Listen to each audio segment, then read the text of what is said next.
우리 갱년기 이후에 여성분들이 무조건 덜 먹는다? 나는 굶어서 살 빼야지 이런 식으로 접근하시면요, 몸의 근육량은 더 빠져버리고요, 지방은 더 쌓여버리는 악순환이 시작됩니다.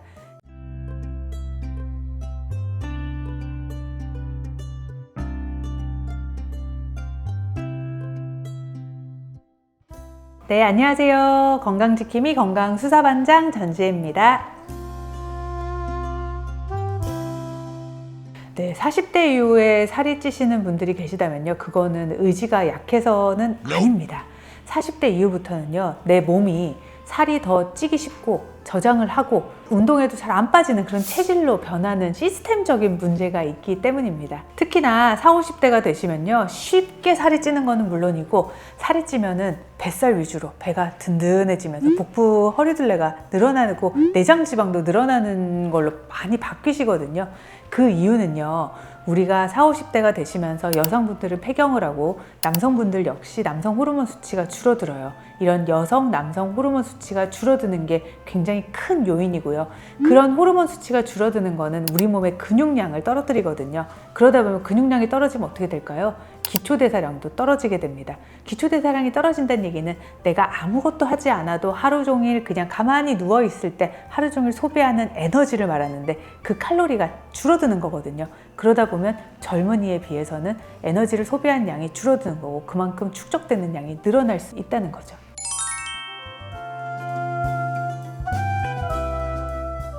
갱년기 때 하시는 다이어트는요, 무조건 덜 먹는다? 나는 굶어서 살 빼야지 이런 식으로 접근하시면요, 몸의 근육량은 더 빠져버리고요, 지방은 더 쌓여버리는 악순환이 시작됩니다. 갱년기 때 환자분들이 실수를 하는 케이스들이 좀 있는데요, 첫 번째는 탄수화물을 극도로 줄이는 거예요. 이렇게 탄수화물을 나이가 드셔가지고 줄이다 보면은요, 기초대사량이 더 떨어집니다. 그래서 그렇게 하시면 안 되겠고, 그리고 단백질 섭취가 부족해지거든요. 다이어트 하실 때는요, 사실은 젊은 분이나 나이가 드신 분이나 단백질을 보충하라고 항상 강조를 하게 되는데, 단백질이나 근육의 무게가 많이 나가다 보니까 체중만 올라가서 보다 보면요, 근육량이 줄어들어가지고 살이 빠진 건데, 환자분들은 그게 다이어트가 됐다고 생각하시는 경우가 많거든요. 근데 결국 근육량의 소실은요, 요요로 곧바로 이어집니다. 살이 빠진 게 아니라 더 찔 수 있는 스프링을 만든다는 사실을 꼭 기억하셔야 되겠고요.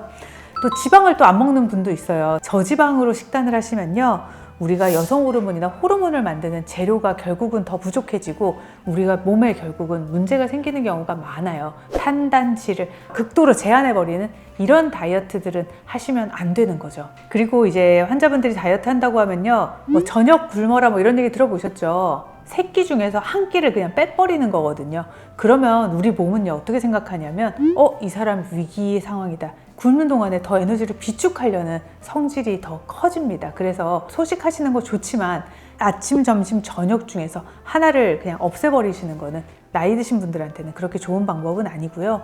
또 우리가 덜 먹다 보면은 칼슘이라든지 미네랄 성분들이 부족해지기 마련인데, 그런 것들은 뼈 건강이나 우리 전체적인 밸런스랑도 굉장히 연관이 돼 있거든요. 그래서 다이어트를 하실 때는 미네랄 성분은 충분히 채워주시려고 해야 되는데, 그걸 과일로 채우려고 하시면 혈당이 오르고 다시 살이 찌는 거니까 그렇게 하시는 방법은 안 되겠고요.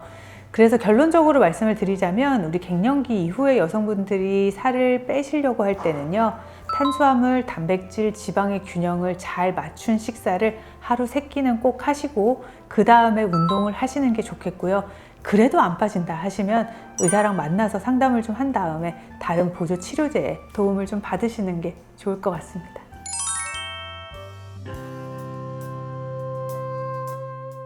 갱년기 호르몬 치료, 단순히 갱년기에 대한 증상을 완화시키는 것뿐만 아니라 사실은 다이어트에도 긍정적인 효과가 있습니다. 이런 호르몬 치료가 갱년기 다이어트에 어떤 식으로 도움이 되는지 하나씩 말씀을 드릴게요. 우리가 호르몬을 보충하지 않았을 때 살이 찌는데 배 위주로 찌거든요. 근데 호르몬을 좀 보충하면은 이 살찌는 거가 복부 비만 위주로 가는 거를 조금 막아줄 수 있습니다. 그래서 복부 비만의 예방에 도움이 되고요. 또 이제 지방 연소율도 개선이 됩니다. 그래서 다이어트에 도움이 좀 된다고 말을 할 수가 있겠고요. 여성분들이 폐경하고 나서 급격히 근육이 줄어드는 것도 이 호르몬과 관련이 있어요. 그러다 보니까 호르몬을 보충하면 근육을 보존하는 데도 기여하기 때문에 근육량 자체가 에너지를 태우는데도 도움이 되지만 요요를 막는데도 굉장히 중요한 팩터이기 때문에 이 호르몬 치료가 그런 쪽으로 도움을 줄 수가 있겠죠.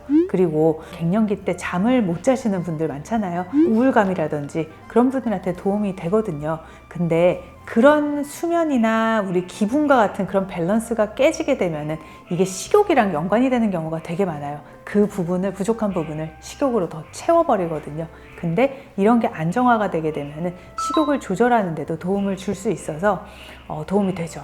그런데 여기서 절대로 간과하시면은 안 될 것이 호르몬 치료가 다이어트 약은 아니라는 거거든요. 살이 더 찌고 하는 걸 좀 막아줄 수는 있겠지만 호르몬제는 다이어트 약물은 아니라는 걸 반드시 아셔야 되고요. 그리고 호르몬 치료 하실 때는요, 유방암 가족력이 있는지 본인이 유방암이나 자궁암 검사는 1년마다 당연히 꼭 하셔야 되고, 혈전증에 좀 위험이 있기 때문에 그런 것도 상대적으로 잘 평가를 하신 다음에 치료를 하시는 게 좋을 것 같습니다.